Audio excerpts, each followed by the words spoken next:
Because some of the trad I just find that they like, it's like I'll be like stat, but it's like they don't, it almost doesn't compute, that there's not a lot of wives, marriage is disappearing. And I'm like, no, no, look at these numbers. I think this is real, but they'll just say pray every day. Do you think that's like a low IQ thing? It's human.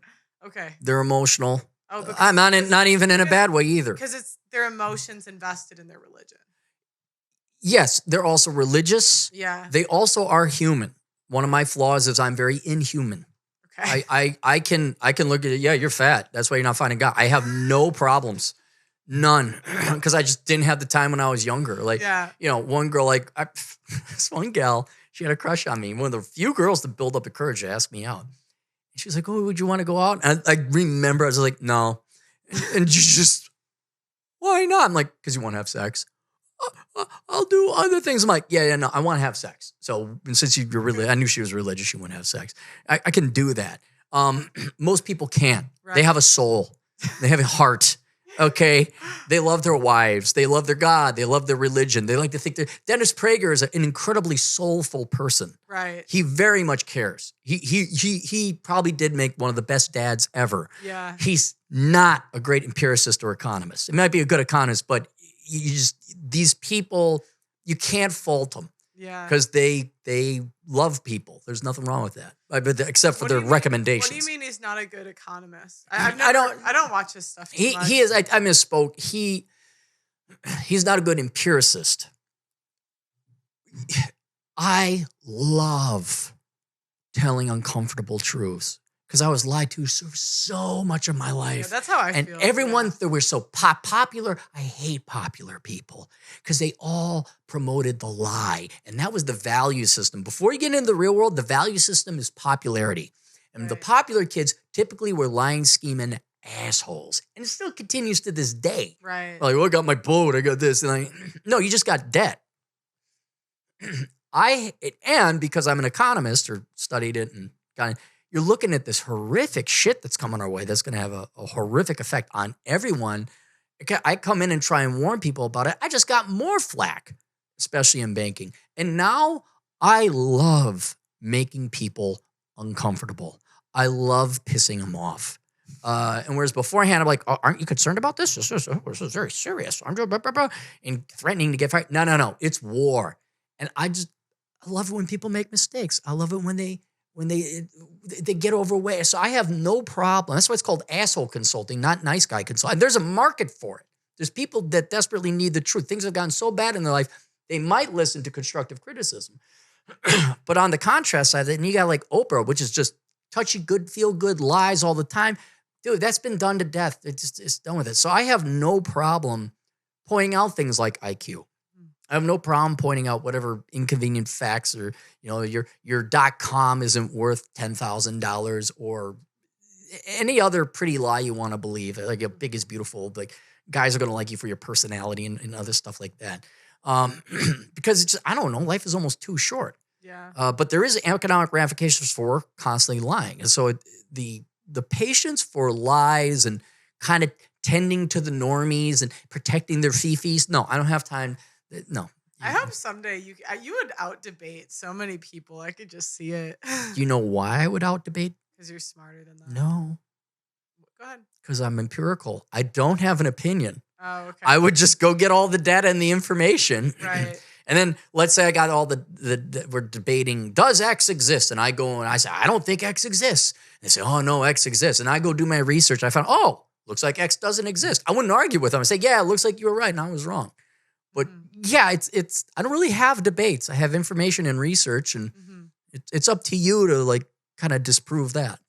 You said in one of your streams that the people that we think are rich are not generally rich, right. And that is it true that teachers is one of the most common millionaires? Yes, because of their pensions. Oh. And yeah, they're not. If you stick it now, that may be changing because they've switched from defined benefit to defined contribution, going from pensions to 403Bs and 457s. Mm-hmm. So, but yeah, that's one of the more common ones. I think I know actually a couple teachers in the generation before me And they're well-to-do. I don't know if they're millionaires, but they good pension and good savings. Yeah. Yeah, I think you said it was accounting, engineers, teachers, and I can't remember the fourth one. Do you remember that stream? Oh, It was gosh, really yeah, funny. You were giving female dating advice. Oh, Like, women, you're selecting for the wrong things. you girls couldn't pick a genuine rich man if the man had bags of money. And you could set a guy who bought a Lamborghini in front of a guy with a bag of money and like, okay, who's the rich guy? They'll go with the Lamborghini. I'm like, he has no money. He spent it all on the car. That guy has money. Why don't you see the money? You only see the stuff. No, that's, it's so funny. My dad, he had a software company with like he did really well, really.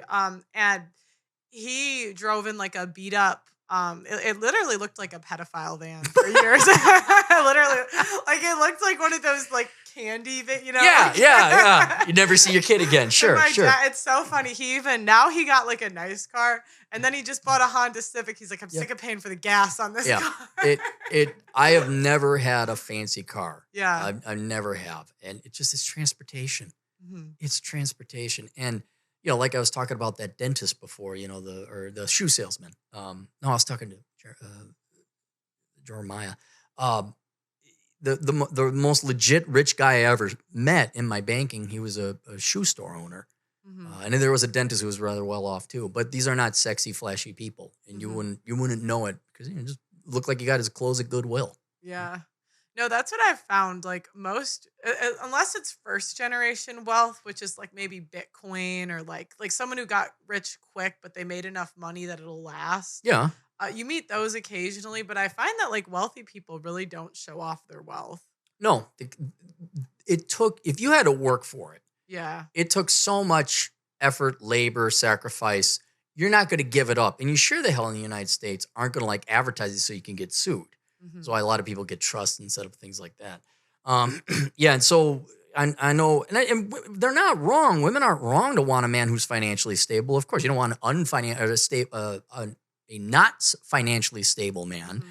But oh my gosh, girls, there is an entire course on how to go find a financially stable man, but not a single girl's going to sign up for it. They're just not going to be interested in it. So.